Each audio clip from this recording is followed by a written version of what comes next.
Gate. Pilgrim's Progress. Updated. 5, 4, 3, 2, 1. Starting here. The Wicket Gate. Then did Christian address himself to go back, and Evangelist, after he had commended him, gave him one smile, and bid him God's blessing. So he went on quickly, neither spoke he to anybody on the way, nor if any asked him a question, would he give them an answer. He went like one that was all the while treading on forbidden ground, and could by no means think himself safe, till again he got back on the way which he had left to follow Mr. Worldly Wiseman's counsel. So, in process of time, Christian got up to the gate. Now, over the gate there was written, Knock, and it shall be opened unto you. Matthew 7, 7. He knocked, therefore, more than once or twice, saying, May I now enter here? Will he within open to sorry me, though I have been an undeserving rebel, then shall I not fail to sing his lasting praise on high. At last there came a grave person to the gate, named Goodwill, who asked who was there, and whence he came, and what he wanted. Christian, here is a poor burdened sinner. I come from the city of destruction, but am going to Mount Zion, that I may be delivered from the wrath to come. I would therefore, sir, since I am told that by this gate is the way there, know if you are willing to let me in. Goodwill, I am willing with all my heart, said he, and with that he opened the gate. So when Christian was stepping in, the other gave him a pull. Then said Christian, What means that?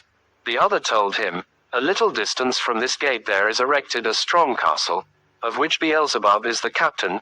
From thence both he and they that are with him shoot arrows at those that come up to this gate, if haply they may die before they can enter in. I rejoice and tremble. So when he was got in, the man of the gate asked him who directed him thither. Christian, Evangelist bid me come hither and knock, as I did, and he said, that you, sir, would tell me what I must do. Goodwill, an open door is set before thee, and no man can shut it. Christian, now I begin to reap the benefits of my hazards. Goodwill, but how is it that you came alone? Christian, because none of my neighbors saw the danger as I saw mine. Goodwill, did any of them know of your coming? Christian, yes, my wife and children saw me at the first, and called after me to turn again. Also, some of my neighbors stood crying and calling after me to return. But I put my fingers in my ears, and so came on my way. Goodwill, but did none of them follow you, to persuade you to go back? Christian, yes, both obstinate and pliable, but when they saw that they could not prevail, obstinate went railing back, but pliable came with me a little way. Goodwill, but why did he not come through? Christian, we indeed came both together until we came to the Slough of Despond, into the which we also suddenly fell. And then was my neighbor Pliable discouraged, and would not venture farther. Wherefore, getting out again on the side next to his own house, he told me I should possess the brave country alone for him. So he went his way, and I came mine, he after obstinate, and I to this gate.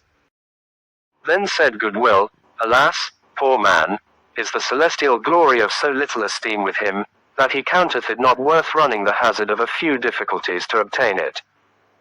Christian, truly, said Christian, I have said the truth of Pliable, and if I should also say all the truth of myself, it will appear there is no betterment betwixt him and myself. It is true, he went back to his own house, but I also turned aside to go in the way of death, being persuaded thereto by the carnal arguments of one Mr. Worldly Wiseman. Goodwill, oh, did he light upon you? What? He would have had you have seek for ease at the hands of Mr. Legality. They're both of them a very cheat. But did you take his counsel? Christian, yes, as far as I durst. I went to find out Mr. Legality, until I thought that the mountain that stands by his house would have fallen upon my head, wherefore there I was forced to stop. Goodwill, that mountain has been the death of many, and will be the death of many more. That mountain has been the death of many, and will be the death of many more. It is well you escaped being by it dashed in pieces.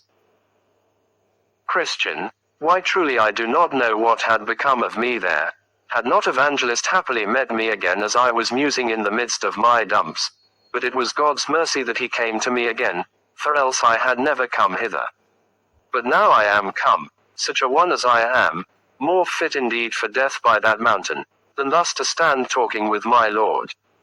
But oh, what a favor is this to me, that yet I am admitted entrance here. Goodwill, we make no objections against any, notwithstanding all that they have done before they come hither. They in no wise are cast out. John 6:37. And therefore, good Christian, come a little way with me, and I will teach thee about the way thou must go. Look before thee. Dost thou see this narrow way? That is the way thou must go. It was cast up by the patriarchs, prophets, Christ, and his apostles, and it is as straight as a rule can make it. This is the way thou must go. Christian, but, said Christian, are there no turnings nor windings, by which a stranger may lose his way? Goodwill, yes, there are many ways but down upon this, and they are crooked and wide, but thus thou mayest distinguish the right from the wrong, the right only being straight and narrow. Matthew 7:14. Then I saw in my dream, that Christian asked him further, if he could not help him off with his burden that was upon his back. For as yet he had not got rid thereof, nor could he by any means get it off without help. He told him, as to thy burden, be content to bear it until thou comest to the place of deliverance, for there it will fall from thy back of itself. He began to gird up his loins, and to address himself to his journey. So the other told him, that by that he was gone some distance from the gate, he would come to the house of the interpreter, at whose door he should knock, and he would show him excellent things. Then Christian took his leave of his friend, and he again bid him Godspeed.